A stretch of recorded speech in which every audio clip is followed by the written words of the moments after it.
بسم اللہ الرحمن الرحیم۔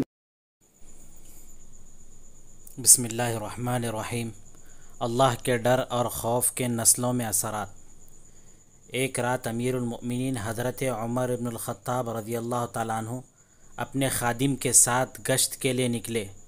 وہ مدینے کی گلیوں میں لوگوں کے حالات معلوم کرنے کے لیے گھومتے پھرتے رہے۔ چلتے چلتے تھکاوٹ محسوس ہوئی۔ وہ ایک گھر کی دیوار سے ٹیک لگا کر آرام کی غرض سے کھڑے ہو گئے۔ اتنے میں صبح روشن ہو گئی۔ اس گھر کے اندر سے ایک بوڑھی عورت کی آواز آ رہی تھی۔ وہ اپنی بیٹی کو دودھ میں پانی ملانے کا حکم دے رہی تھی۔ لڑکی ماں کے اس حکم کی تعمیل سے انکار کر رہی تھی۔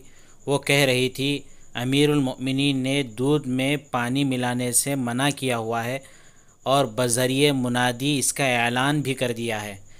ماں نے بیٹی سے کہا، کیا اس وقت عمر تمہیں دیکھ رہا ہے جو تم اس سے ڈر رہی ہو؟ لڑکی نے جواب دیا، وَإِن لَّمْ يَكُنْ عُمَرُ يَرَانَا فَإِنَّ رَبَّ عُمَرَ يَرَانَا۔ اگر عمر ہمیں نہیں دیکھ رہا کیا ہوا؟ عمر کا رب تو یقیناً ہمیں دیکھ رہا ہے۔ حضرت عمر بن الخطاب رضی اللہ تعالیٰ عنہ اس نوجوان لڑکی کی دینداری و امانت داری سے بہت مسرور اور متاثر ہوئے۔ غلام سے فرمایا کہ اس گھر کو نظر میں رکھو۔ دن چڑھے اس لڑکی کے بارے میں پوچھا۔ لوگوں نے بتایا کہ وہ سفیان بن عبداللہ ثقفی رضی اللہ تعالیٰ عنہ کی بیٹی ام عمارہ ہے۔ جب یہ معلوم ہوا کہ وہ ابھی کنواری ہے تو حضرت عمر بن خطاب رضی اللہ تعالیٰ عنہ نے اپنے تمام بیٹوں کو بلوایا اور پوچھا، تم میں سے کون اس لڑکی سے شادی کرنا چاہتا ہے؟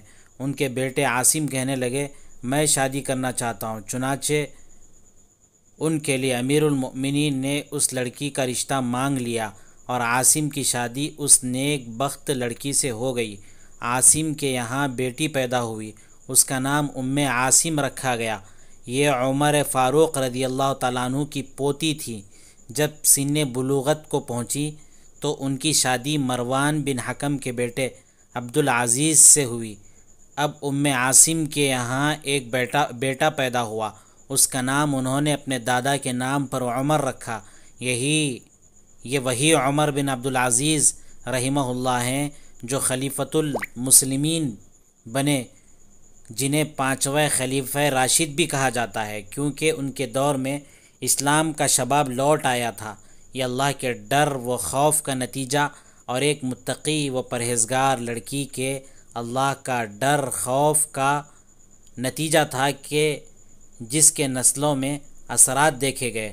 عمر بن عبدالعزیز رحمہ اللہ کے عہد 99 ہجری تا 101 ہجری میں بنو امیہ نے اپنے ناجائز جائیدادیں ضبط ہونے سے بچانے کے لیے ان کی پھوپھی فاطمہ بنت مروان کو سفارشی بنا کر ان کے پاس بھیجا۔